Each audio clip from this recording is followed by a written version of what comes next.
Good morning and welcome. Today we're having a conversation about the topic of moral certainty. And we have two lovely folks here from the SEED COC on the call today. Would you like to introduce yourselves a little bit? Yeah, Jennifer, do you want to go first? Sure, I can go first. I'm Jennifer Damashek. So the Seed COC started because I invited Vanessa and a couple of other people into what we call the community of care. So the COC and Seed COC stands for Community of Care. The Seed COC has been in existence now for a couple of years, and we have been developing structures and processes for what we are calling communities of care, which are basically small groups of people who get to know each other very well with the goal of supporting each other in our lives and also working on projects that are meaningful to everybody. So we envision communities of care being established around certain topics or certain projects or certain values. And so the Seed COC was formed with that in mind. And the main purpose of our community of care is to support other communities of care in forming and in their activities. Or they could also be just small groups of people who are doing similar things, who are in intimate relationships with each other, with the intention of supporting each other. So, and I live in the United States, in the state of Maine. What my background is for the past 20 years, I've been homeschooling my two children. They are now adults. And so now my husband and I have the time and space to work on projects that we've been wanting to work on for a long time. And one of them is communities of care. Thank you, Jennifer. And we also have Vanessa on the call today. Yeah, thank you, Mistress. Hi, I'm Vanessa. And I was invited by Jennifer and Robert to join the community of care, I think 1.5, 2 years ago. And that was an exciting time. It was a time of change. I've had more than a decade in the working world. I've worked in the for-profit sector, the non-profit sector, for growth, degrowth, all the different areas there, and just found that everywhere where I went, something was missing, and also some dynamics just didn't work out for me, and there was a lot about it in personal growth and in the way how people related to each other. And then speaking with Jennifer and her husband, we realized very quickly that we both had similar stories. We all had similar stories, and wanted to work on a new way of relating to each other, a new way of enabling each other as human beings, through care, through mutual care, and realized how much that has to do with personal growth and how we relate to each other. And that's how we came to this topic we're talking about today. Awesome. Thank you both so much. We're Mastress. We're a worker organizer of the Workers Revolutionary Collected. And we've been invited today to be a part of this conversation about moral certainty, or this idea that we can carry a high probability of intuition about what's going to happen and the way that it affects how we move through relationships and conversations. Would you introduce a little bit more moral certainty and why it was important for us to be having this conversation today for the CCOC?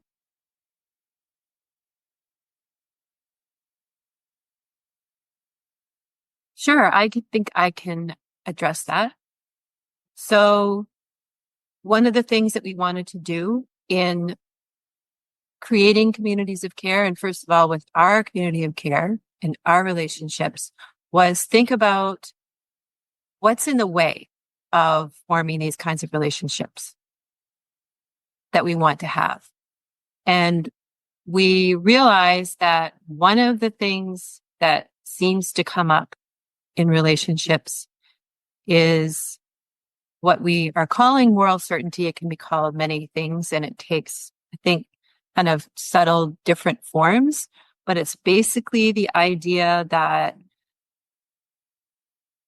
human beings often have the sense that they are sure and certain about what is right and what is wrong.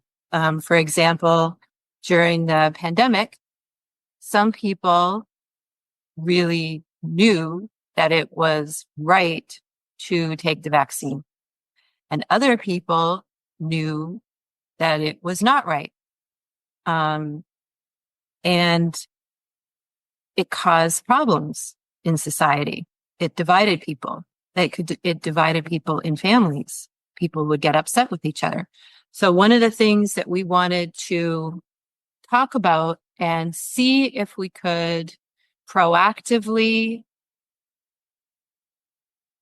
find a way to deal with this before it came up, that we might have a higher chance of success in keeping our relationships supportive and caring while still allowing this to happen, because it's going to happen. Like, saying that we're going to not have this happen really is not an option. It's going to come up when human beings form relationships with each other at some point.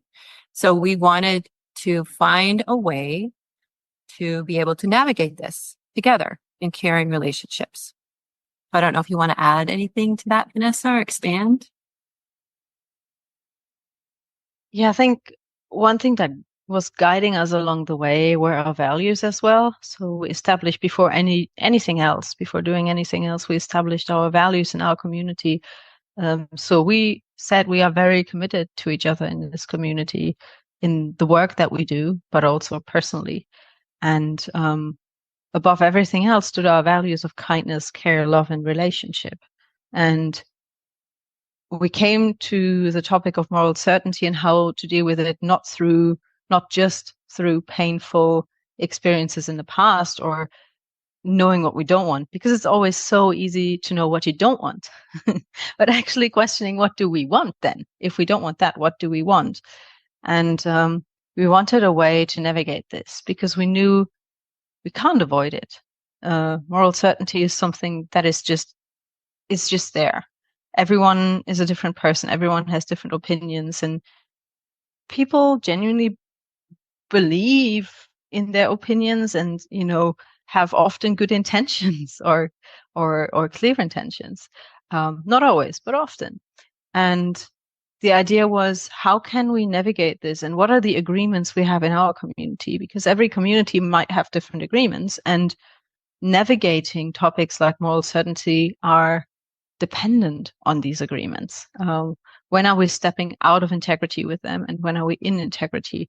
And I think that helped us to establish processes to navigate it, at least for us. And we realized that this can actually support other people, whilst knowing that navigating moral certainty, as in being or co-being with each other, despite having different opinions or different worldviews, doesn't necessarily mean we agree on everything the other person says, and definitely doesn't mean it goes to a level of allowing people to do harm. So I think there is also an aspect of navigating healthy boundaries there. And I found that so interesting because it's often seen as such a black and white thing, really. Either, you're righteous, but if you're not, and that's often a trap in activism I saw as well in my years as activist, that righteousness. Either you're right about a topic and you fight for that, or you're just agreeing with all the wrongdoings in the world. And what I was missing was this sweet space in between. And that is what we're trying to work out in the community of care. And I find that very exciting. So we're hearing that in this context, moral certainty is rather than carrying personal beliefs and opinions that guide you through your actions in the world that allow you to like navigate other people doing the same thing. Moral certainty is more taking an absolution or a position of absolution in your thoughts or your opinions that doesn't leave space for other people to be navigating their own relationships, decisions, and values about maybe those same set of morals or a similar set of principles or a collective set of actions. Um, and that I think that resonates. I think lots of folks have experience, rather they are the person or they've interacted with someone who is so incredibly sure and certain about their opinion, or about how one should act because of that opinion, that it does make it difficult for there to be meaningful communication, or for there to be collaboration in taking action together. And you've talked a little bit about that being counter to some of the values that the Seed COC has, and the capacity to build relationship really being the core of the organization. So can you talk a little bit about if you're not looking to be certain, like if you're not certain, if you're not sure, how do you move forward together? Or how experiences where holding that space or that space you talked about can be functional? Yes, I can share something about that. So in exploring that pattern or the topic of moral certainty, we went through great lengths of processing experiences that we had in our own lives, and really going through analyzing and acknowledging where we have been actually ourselves enabling the moral certainty in others. So we actually gave it too much space to happen, or we didn't set the boundaries. But also where we ourselves were morally certain and have potentially created harm within others. So this dualistic nature of harm or co-creation of the environment. And from there, we explored how could a pattern look like. We call it a pattern, so a process in the widest sense, that explains a way to navigate it. So what is moral certainty? How can it manifest in a relationship, with a few examples? But then also, how can we work on that? And through doing that, we realized relatively quickly this requires a certain capacity within people to be with themselves and to be with the shadow sides of themselves, or the convictions they have, the beliefs they have, and to critically question in both directions towards their community, but also towards themselves. When are we within a fruitious space, a space where we can create, co-create, where we can grow together? Because conflict is also an enabler of growth, an enabler of intimacy, or of unveiling new layers of intimacy. And when can it hinder? And we came to some examples, such as someone acts in ways that someone else, or let's say I think someone else acts in ways that harms the environment or other people, and I stand that person as selfish and ignorant, and then I say that equals the person. So because they do that, they're selfish and ignorant. That's an example. Not questioning why the person does it and what drives the person to doing this, but actually just stating that argument and not having space to explore deeper into that without saying, it doesn't mean that everything that person does is okay. It's just that I observed this and then I judged it immediately. That would be an example. Or having convictions on how something should or shouldn't be done, criticizing other people for their behavior and assuming their point of view. So it always has a lot to do with equaling behavior with being, and taking lots of assumptions based on your own experiences, up to very severe levels where it then goes into clearly overstepping boundaries, such as psychoanalyzing other people, when then it becomes really dangerous, because the amount of times that like in internet videos, psychoanalysis is done, and you feel like, oh, is that really some professional that has actually judged or has actually the background for it. I think it's so easy to just take assumptions in any direction and not work on that. And that's where we started to work on what are ways to spot moral certainty, and then what are potential solutions, and what is a proactive solution, such as agreeing proactively when we get into a relationship that this is a topic that may come up at some point, and we are committed to work through it, and we're committed to do the self-work. Or reactive solutions, which is then the minute we spot something happening, we invite a healing facilitator or someone who can actually navigate the process. And then we listen to both sides of the argument, as we like to call it, and then just see, okay, what are the grains of truth on both sides, and where's maybe a common ground that we can meet on, and where are hard boundaries. And it often can lead to finding this higher intimacy, of finding that new path together, having learned something together, having grown over it. But it might, at some point, with some people, also lead to having this decision to not proceed with a relationship, and that's fine then as well. I think it's important to acknowledge that it doesn't mean, just because we talk about this topic, it doesn't mean that we always have a solution that, is like a unicorn jumping on a green field. It might mean that there is an end to a relationship, but finding one that is a proper ending, not something that drags on and continues to create harm. And it also trains us in spotting it earlier, which then again is something that helps us to keep the harm done minimally, because moral certainty can be incredibly harmful, as we've experienced it.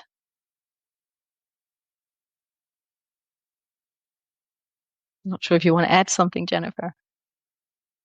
Yeah, and in my mind, what I'm thinking about are specific situations that can come up. And if the topic is not addressed proactively, I think it can cause people to not want to participate in the group. It can cause hurt feelings. It can cause just there to be things unsaid. And so people become separate from each other. And so by proactively saying these kinds of things, these are examples of what can happen when we're just spending time together. So I want to give a couple of examples, like from my own life. I was in a group of people and in the course of meetings, like one of the people would talk about the fact that circumcision was wrong, for example, like assuming that everybody in the group would also feel that way. And yet, what if there was somebody in the group that didn't feel that way, that did practice circumcision? By one person assuming that they have certain values in common, and then speaking about something that in a way that they're assuming that everybody else must agree, obviously, that can cause, I don't know if harm is quite the right word, but it can cause divisions.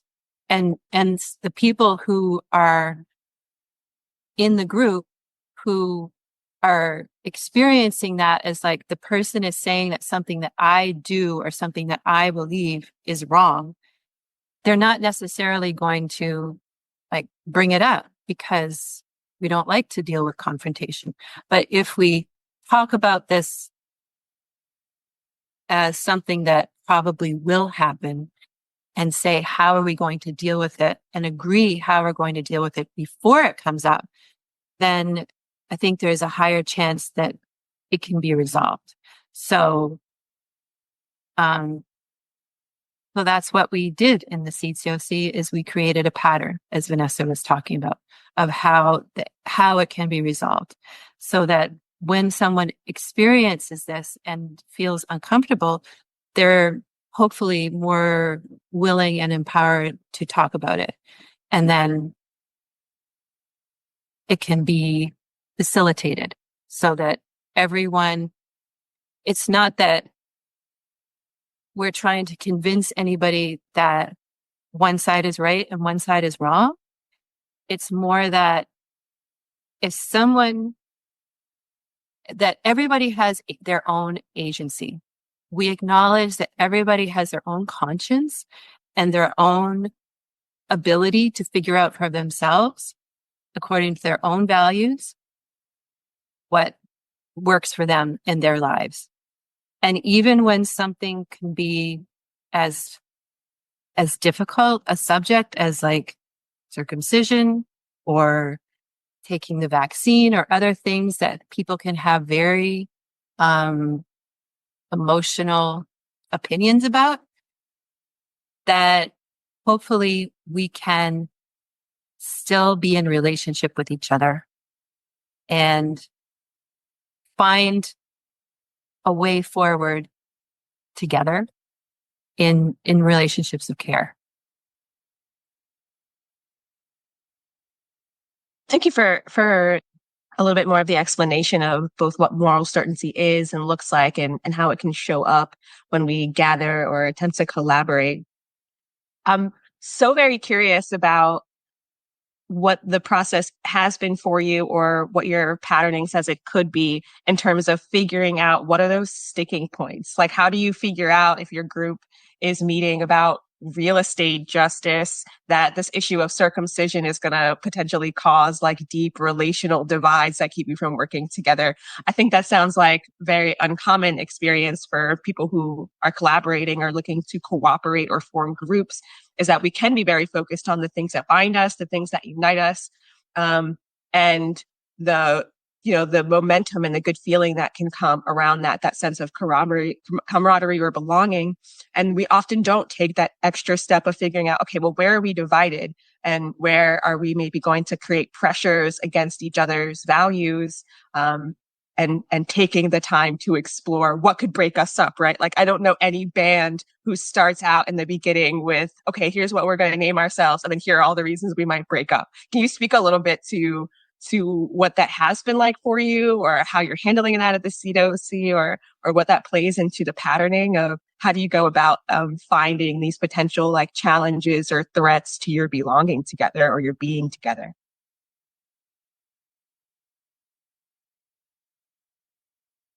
So we've been together in the CCOC, I think, for 2 years now. And it's really interesting that there hasn't been an issue like this that has been difficult for us yet. And I don't know whether it's the fact that, for me, I do sense it's like, because there is there's already, we've had this conversation, and I really do trust that if something major comes up, that we will be able to work it out, because we've already established this ground that we all agree that this is important. We all agree that we will honor each other's experiences and each other's values and what each other's conscience tells us, that we haven't had a really sticky issue yet that I can think of. Yeah, so that's what I have to say about that right now. I don't know what you would say, Vanessa. I think we had smaller conflicts, maybe not around the area of moral certainty, but general conflicts in our group. But what has shown is that the transparency or the safety of being able to talk about something, bringing it to the table immediately. And even if we don't spot it ourselves, someone else in the group is spotting that something is off. And then we talk about it. And we sort it out immediately. We don't let it grow. And again, like the major thing for me is self-responsibility in this. And that sets this group apart from any other group I've worked with before, is that there is no pointing finger in the other direction, but actually we're starting with, well, what's within me right now? How does it feel? What is there? And then we talk about it. And then we see who can own what part of it and what can we do about that. So it's not just moral certainty, but generally conflict that goes there.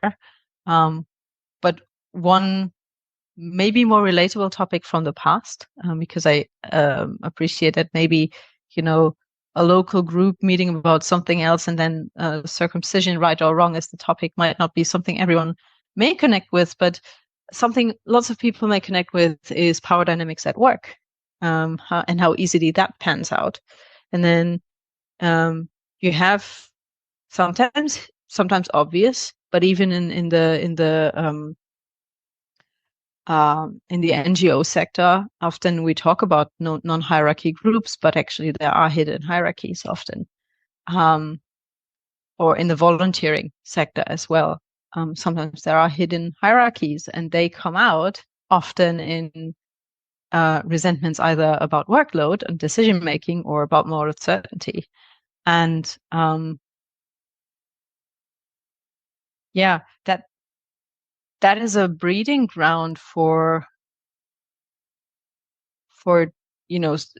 bringing out or for strengthening these power dynamics. Moral certainty is a breeding ground for that, because if we allow each other to be pulled apart or pushed apart by different opinions, and then certain members of the group have more right and others have less right to state their opinions, and instead of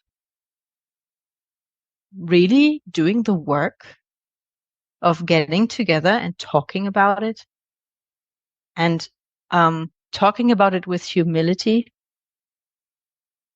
and with honesty about, this is what trips me off about you, and then but also owning, like, oh yeah, there is an aspect that, as a grain of truth within, like, what I have done here.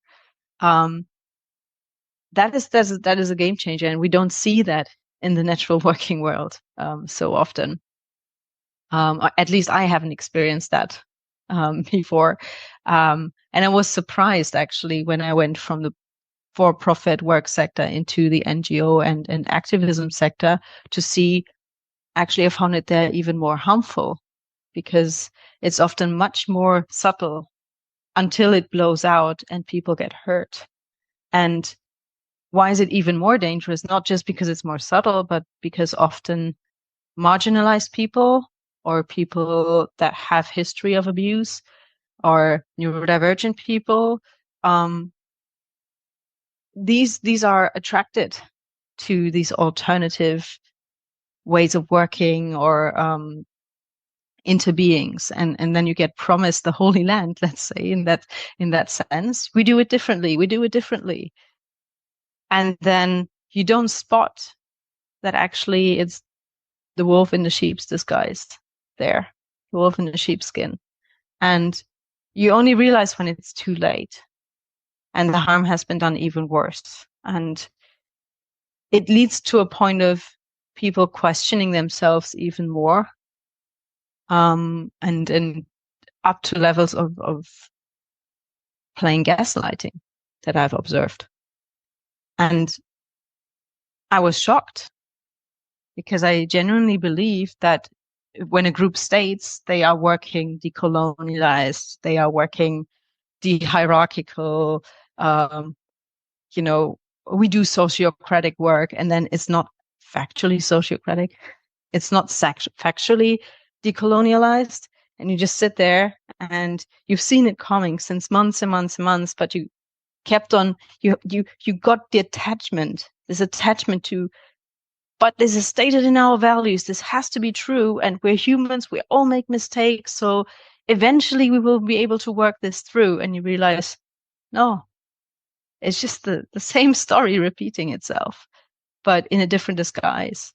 I found that very interesting, but also very hurtful to experience in the past. And that's why it's so dear to my heart, because I genuinely feel that it requires a lot of work, but we all deserve to have an environment where we can be together despite all differences in opinions and in being. And that we find ways to hold boundaries whilst at the same time navigating these differences in a loving and caring way. So going to no extreme, like finding that middle path together, or just being in a peaceful way, going separate ways, and acknowledging that as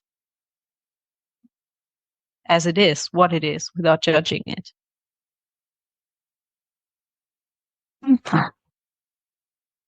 I'm hearing a lot of the importance of being honest about what is, being a really critical element of being able to navigate caring and meaningful, collaborative, effective relationships, while also accepting and contending with the reality that people are people. No matter how much we want to work together, we all have like people stuff that we carry, and we have people patterns that we're kind of born into, and some things we need to unlearn or adjust. And often it's in these collective groups that happens, but it can only really happen if there's like a deep commitment to reality, right? So while we are making differences or navigating our beliefs about what is or not true, we also need to be really honest with the fact of like what's real, in the dynamics that we are navigating this within. So some of the things I heard was it's going to be really important for people to have a space where they can be honest with each other about when something feels off, even if that's difficult to articulate.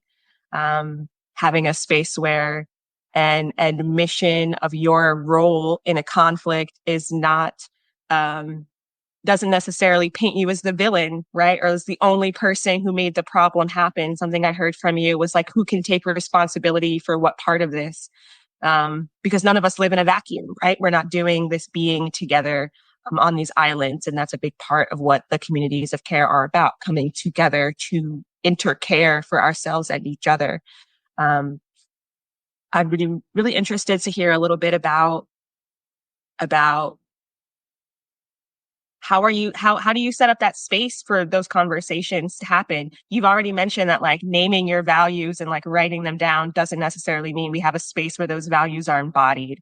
Or, because we've had these discussions about what the shared values are, or the things we'd like to be accomplishing while we work together, or how we'd like to be working together, that doesn't necessarily very naturally and instantly translate to that being the reality of the space and how you work together. Can you talk a little bit about, and you have also mentioned you didn't have any big conflicts, but can you talk a little bit about how do you go about cultivating a space that embodies those shared values that can hold these differences in values, or can hold the process of being honest about what's not working, or where conflict is coming from? Yeah, I think I'd like to share about that. I'd like to give an example of where I experienced this was not present. Like Vanessa talked about, being in spaces of nonprofit organizations or activism. I was in a group that was about environmental activism that was trying to basically do grassroots organizing around climate resilience.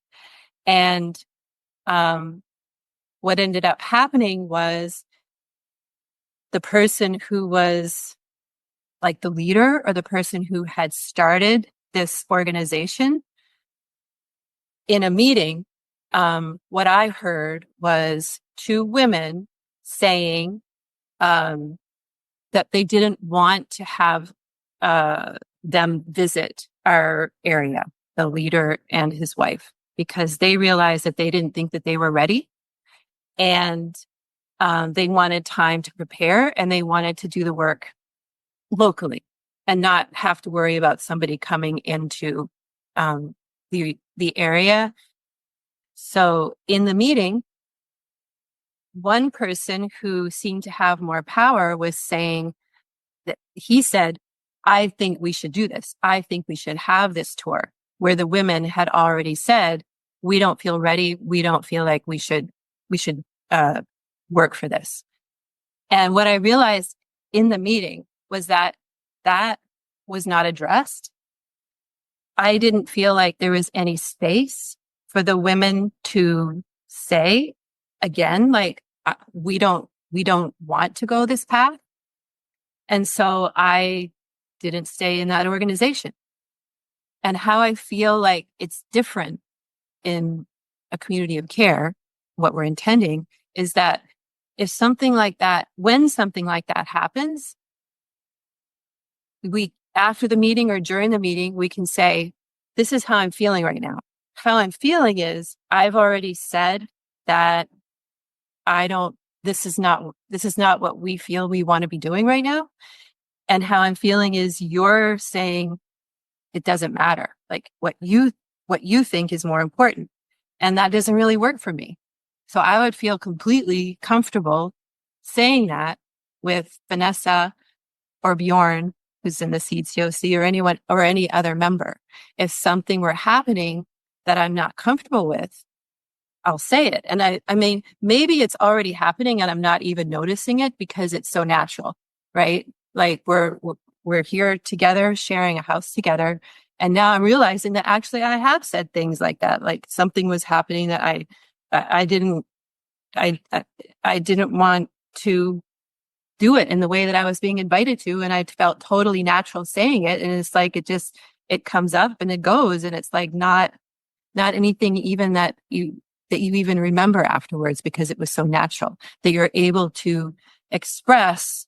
I am able to express what I need and what I want to do in the moment. And it just gets navigated by everybody involved, because we all recognize that that's the way we want to be treated. So we treat each other like that. Right. I hope that made sense and that answered your question, Mistress.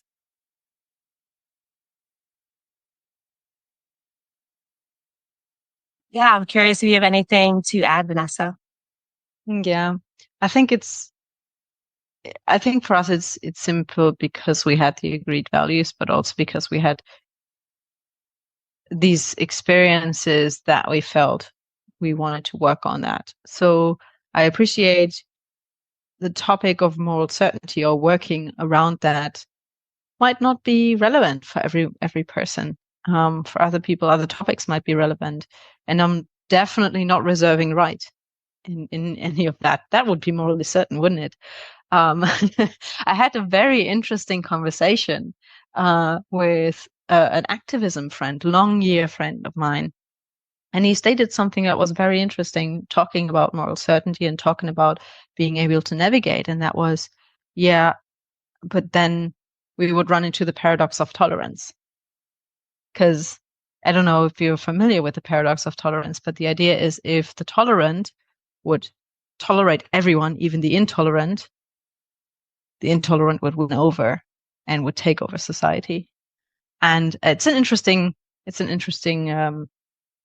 philosophical concept, and it's not talking about whether that's right or wrong and what are the pros and cons of that concept, but the general idea, like I got where he came from, because this is not about saying you navigate moral certainty or love always wins.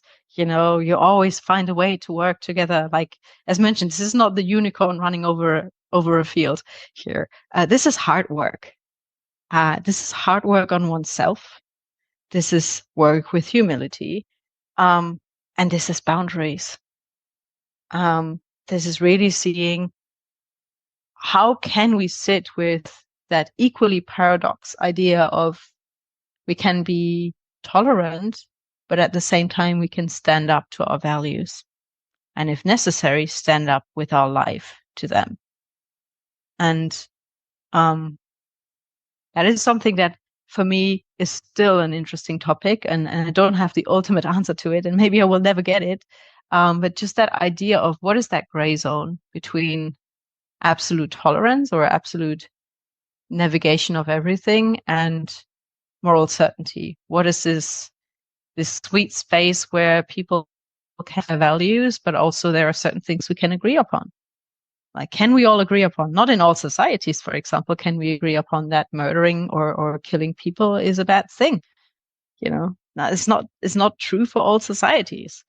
But in most westernized societies, that is the common idea in the general society. But then we live in westernized society that have thrived because of colonialization. So there is a lot of being out of integrity with that value at the same time. So it's it's such a meaty and juicy topic, and that's why I find it interesting to work on it. And I think that draws us in the community of care closer together, because we are interested in these juicy topics and the ones that really require work and that really ask us to tap into the unknown, to navigate paradoxes or juxtapositions, and to do the uncomfortable work on oneself, to really working on a new way.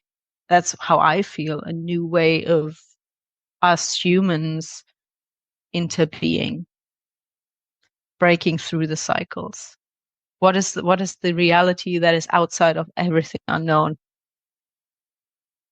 And that's because it's outside of the unknown. We can't see it. We can only work towards it.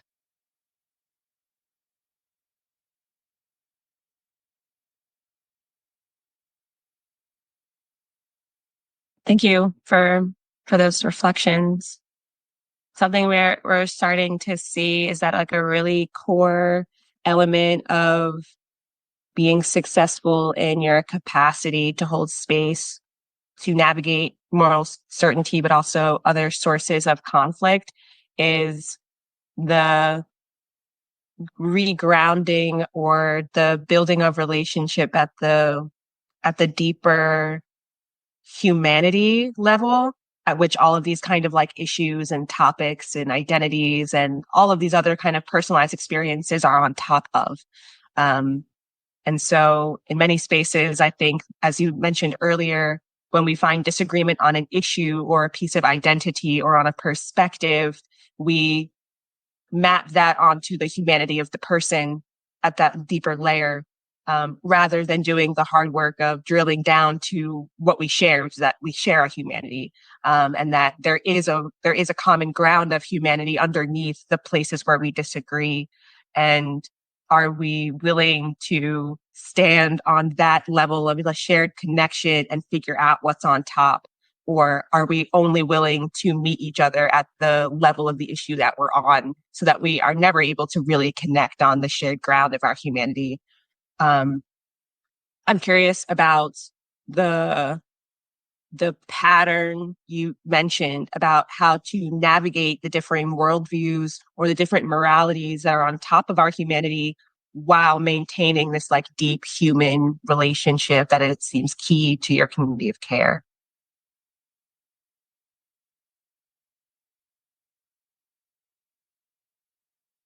Thank you, Mistress. So are you asking basically about the pattern? You would like to hear more about the pattern? Okay. So first of all, what we realized is that the pattern is proactive, that it means that the beginning of the pattern is we have a conversation about this first. So that's part of it. And then what happens is if someone in the community of care is experiencing the negative effects of moral certainty as someone else in the community, then they are invited to bring it up, to communicate about it, to share about it in the community of care. If the community of care is rather large, then we would probably hope to have someone who plays a role of a facilitator. So there would be someone who a person could go to and share about what they're experiencing. And then what we envision happening is that there be a communication, there be facilitated conversation with the person who is acting in a way with moral certainty. And then there would be outcomes of that process. Vanessa, do you want to talk more about what happens then? Yeah, so the idea is that the person who is feeling affected has no fear of judgment. Like, that's the first part. So they can come, they have no fear of judgment. We find a facilitator. Sometimes that can be someone external, someone with the skills. What's really important here is we can always assume neutrality, but it's something that we need to be really humble about as well. Like, are we really neutral about that topic? Are we really in the state of being able to navigate it from the skills and from our own positions and beliefs as a facilitator? But then it goes into an explorative conversation, potentially with other members of the community. Have you experienced this as well? But also with the acting member with moral certainty. Let's put it that way. So where it has been said, "Oh, that was an act of moral certainty," whether or not that was, we have the conversation with that person, and we always start from the point of everyone's feelings are valid. It's not about the action, but the feeling. Like, feeling something is valid, and we talk about those. Whether the action has been done or not, whether that's a factual proof or not, that doesn't matter for the beginning. But finding a safe ground, because if someone comes to you and accuses you of having done something, it's so easy to get in defense mode. But this is really about acknowledging you're not a bad person. Something has been brought up. How does that feel for you if I share with you that has been brought up? And giving you the space. Then identifying what has been happening, but from all sides, from all points of view. So getting as many angles in as possible in the conversations, and identifying whether that's a one-off or whether that's a repeating behavioral pattern, either within one person or within the entire community, and how severe we see it. So is that something that's even worth convening or acting upon, or is that something that can just be sorted in one conversation and go? Because sometimes it's also misunderstanding, and that might be okay, but it might be something bigger. It might be something that has repeated itself in the past and we've only spotted it now, and then we want to act upon it, or something that is creating emotional or physical harm within people or the environment. And everyone is sharing how they feel, the affected member and the acting member or assumed acting member. And then we explore, where did that come from? And we always assume the good intentions of our people in our community because we've agreed on certain values, right? So based on these values, for us in our community of care, we assume good intentions.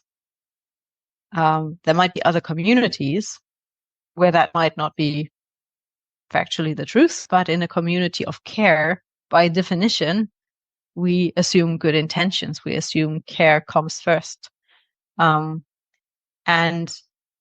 then we have have further conversations about what has happened, what can who own about this? How can we change, or how can we resolve the pattern? And asking ourselves what we've learned from that. And then it's all about the paths that we can go down. So we have developed different paths in a pattern. One path could be the acting member, so the one that where we see the pattern of moral certainty or impact, are willing to adjust their behavior, even if they might need support for that, and they can then request that support. And then we offer the support to go on that journey, and we take the learnings, and of course we work with the appreciation that comes out of that, because it requests a lot of personal strength to admit and work on that. We might also figure out there was no pattern, there was no moral certainty, and then we have to work through the effects of that. And why did it come up? Like, is there something to own for whoever brought this up?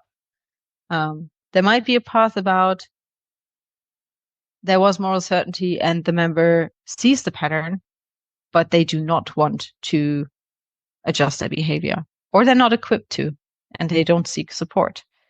And then that's a bit harder path, because that would mean we would need to request on how severe it is and how much it impacts our communities if it gets out of integrity with our values. And if so, that's unfortunately a path of leaving the community, because then we're not fit for each other anymore.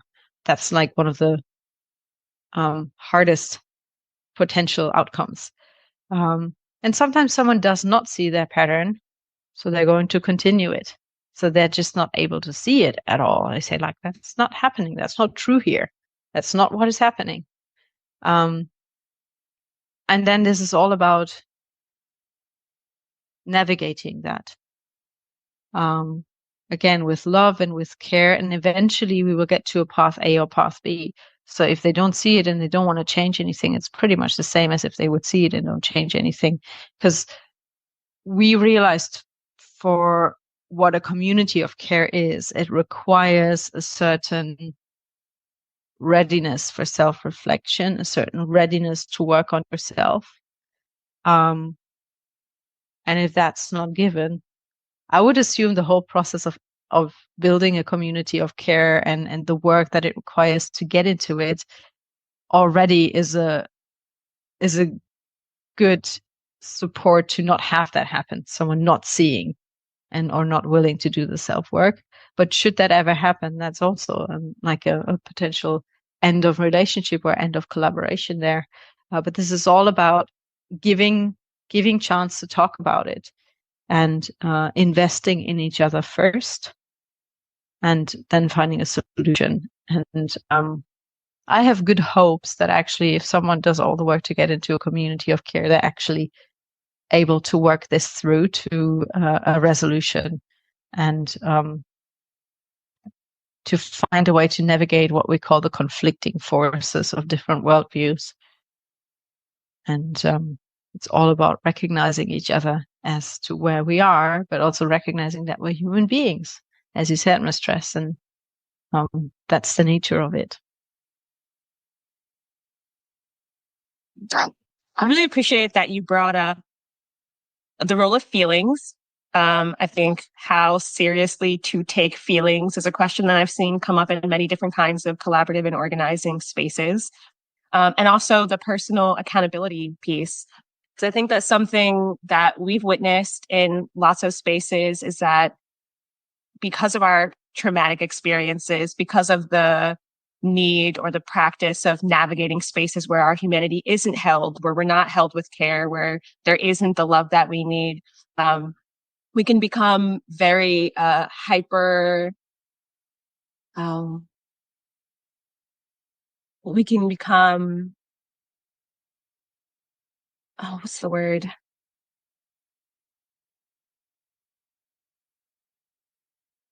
And so, but like proactive, right? You become really sensitive to things. You're constantly looking for indications that you're being harmed, or you're hyper vigilant is the word I'm thinking of. You become very hyper vigilant. You start looking for signs that others are dehumanizing you. And sometimes you can project that out as you are trying to seek it out.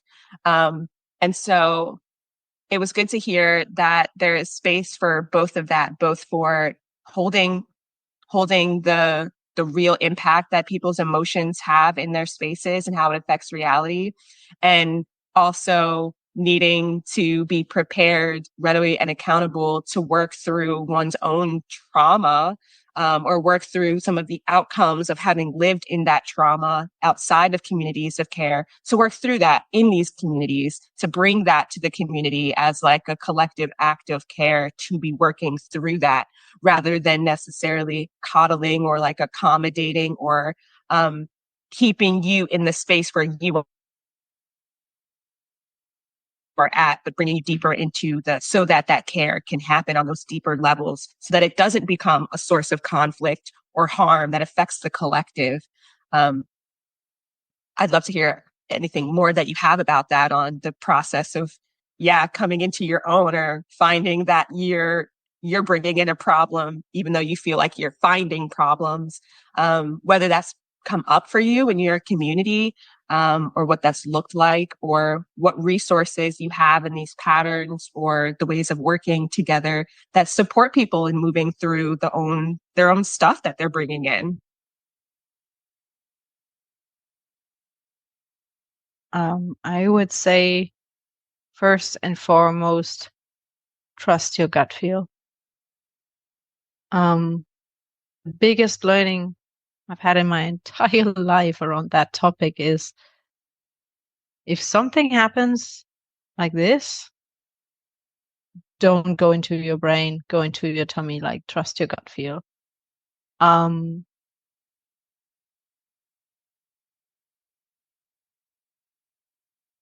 I've had times where I was trying to fix things in a way, like fix moral certainty based conflicts, huge organizational conflicts, in a way that serves those in power in the organization or serves what I felt was the peace in the organization at the cost of my own well-being. And then realizing down the line that it just empowered the whole pattern more. It enabled the whole pattern. And the outcome was the same. Just with much more pain for everyone involved. And much more pain for other people. Because the outcome was the same. There was a lack of accountability, and that was persistent. And why was it persistent? Because nobody spoke up. Either because there was an attachment to that not being the truth, or just simply not a safe environment to speak. And the whole pattern could have been resolved much quicker had I spoken up in the beginning, what my gut feel told me, which was just, what you're doing there is wrong. Like, this is an act of moral certainty. I see it. It's clear. There are like numerous examples of this now. I've observed it over X amount of times. We have to work with this, independent of your position. But then holding it in a space that allows those feelings to be felt, whilst at the same time holding boundaries for the harm not being perpetuated. Because here's the thing about, there are certain aspects of moral certainty that can then knock on, and that can then make whoever highlights it the villain, like the person trying to resolve the pain, trying to resolve the issue, is then villainized and gaslit into being the actual bad person. And I think that's a pattern that repeats itself so often. And I think lots of environmental activists will now viciously nod as well, because it's like, in the great scheme of things, we can see it on many, many aspects, many layers, but it's that speaking up, creating a safe space where people can speak up, because we acknowledge that, you know, in a society where we are enforced to fit in and forced to be perfect, speaking up is a very uncomfortable act and a very unsafe act. And for some people, even more unsafe than for others. And there is this dual work there about creating a safe space for people, but also asking people to do that work on stepping out of their safety zone and following their gut feel and doing it. I think so. It's not in the COC, but again, like in a bigger scheme of things, a great learning is follow your gut feel. Don't switch on your brain. Don't try to solve everybody else's problems, or don't try to find the comfortable path. The comfortable path for everyone, but find the path that intuitively speaks to you, and walk that path whilst trying to hold space, but also acknowledge your own boundaries in doing so, and other people's boundaries in doing so, because it's hard work.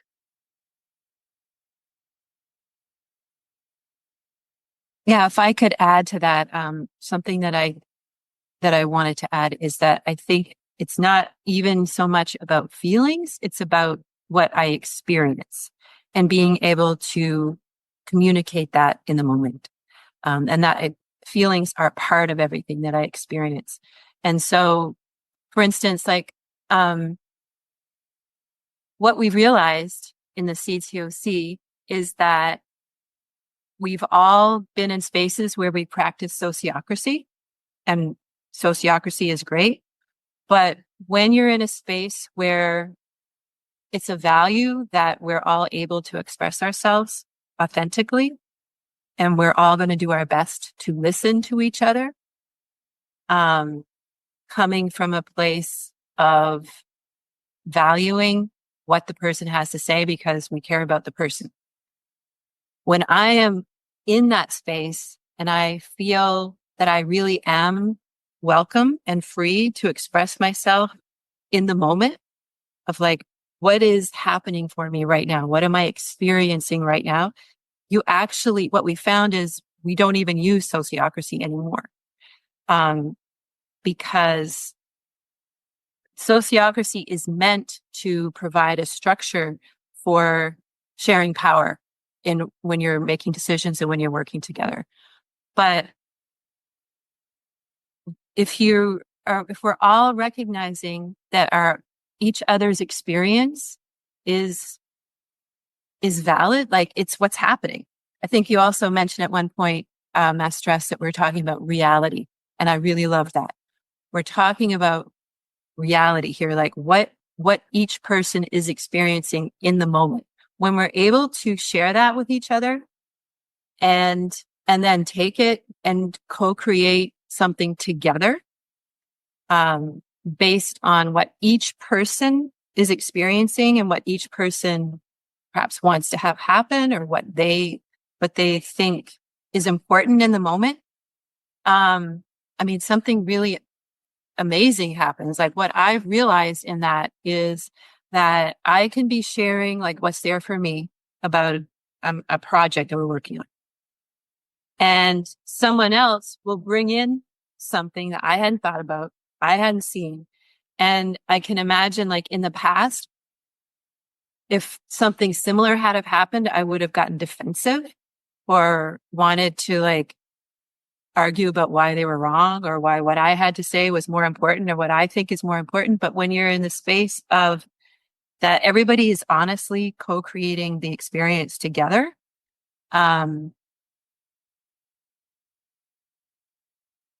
don't know. It's just like, it feels very safe. It feels real. It feels different than what I experience in other spaces. Yeah.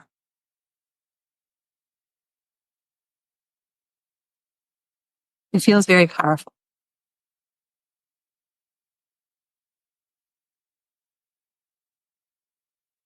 Like I don't want anything else. I don't want any other way of being with people. Yeah.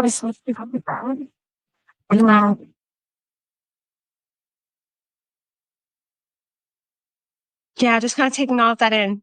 Just taking all of that in for a second. Mm. What are some things that you hope people are able to take from this conversation moving forward? And what are some things that you would like people to do with what came up for them out of this conversation?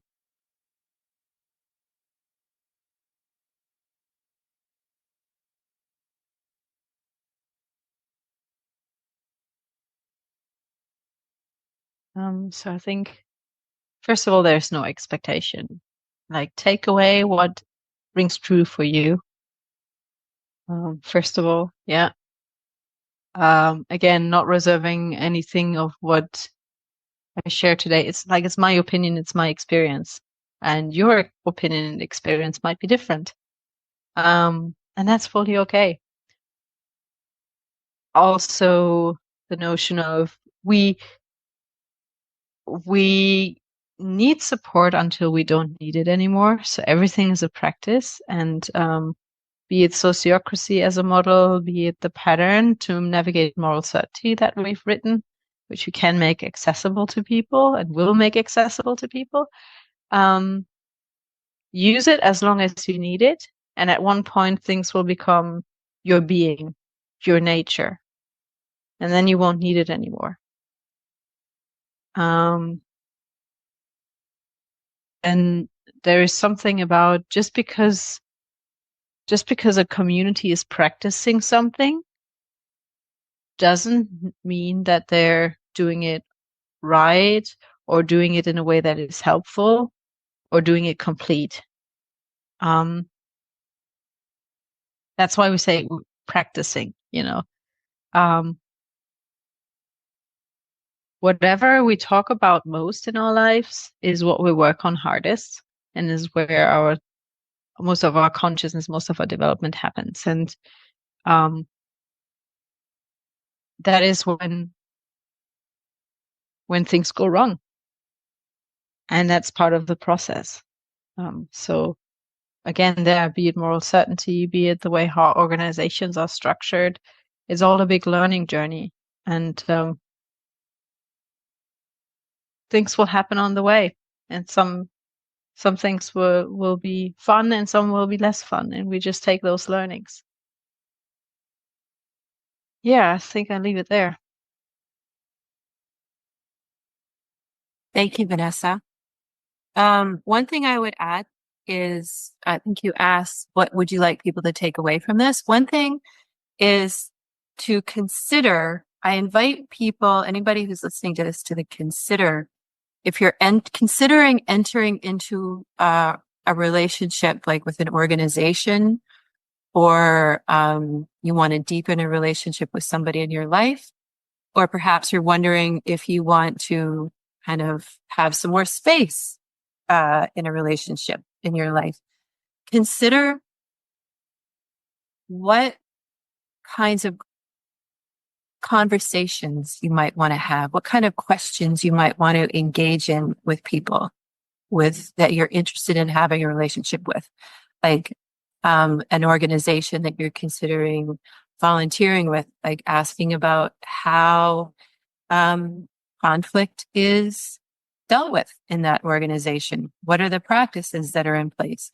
And try and observe whether what people say is in alignment with what you see actually happening in meetings. Because a lot of the time, no matter what the structure is, there can be like hidden in plain sight dynamics of some people having more power than others. And yeah, so that's just what came to me about that invitation, because that's really why I was interested in having a relationship in a community of care, is that I wanted to be able to be in relationship with people with whom I can have these kinds of conversations where it's natural and everybody wants to engage in it.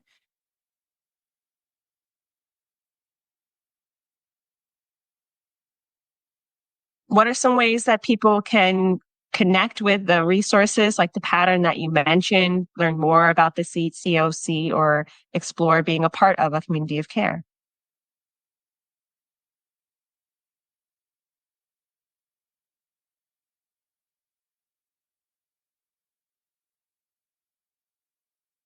Underneath this video, if you're watching it on YouTube, we'll post links, and we'll post resources, links to resources.